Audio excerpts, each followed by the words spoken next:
So, looking at the sounds in Ginsberg's Supermarket in California, I'm seeing similarities. Despite the long lines of Ginsberg, I see these similarities in that there's not much rhyming. I think if I sit there and pick at it for a while, I might be able to find them, but it's really not very prominent. And what is more prominent is in many, many places um, the alliteration in the first couple lines, a very, very soft alliteration of the w sound. What thoughts I have of you tonight, Walt Whitman, for I walked down the side streets under trees with a headache, self conscious, looking at the full moon.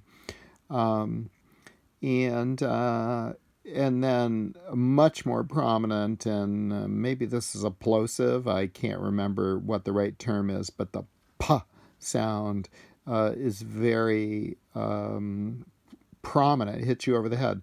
What peaches and what penumbras. Just the sound of that word penumbras is catches my attention. Um, and of course is followed by all these exclamatory descriptions: whole families shopping at night, aisles full of husbands, and so on. um, uh, Also, so this shows up in several parts, and then of course something that's very, very obvious, but very important to analyze is how much of it is written in questions.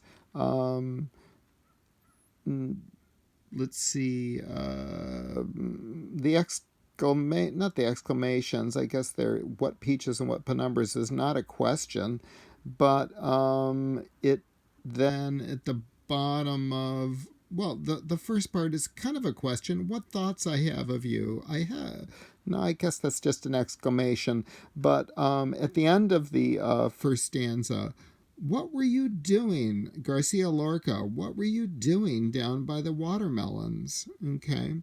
And then when he's following Walt Whitman, I heard you asking questions of each. Who killed the pork chops? What price bananas? Are you my angel? Okay. Um, I guess you'd call that more of a rhetorical mode. It's about communication, but it's a certain form of writing, um, and becomes more intense as we get toward the end. Where are we going, Walt Whitman? The store's close in an hour. Which way does your beard point tonight? Okay, and then a couple lines down. Will we walk all night through solitary streets? Okay.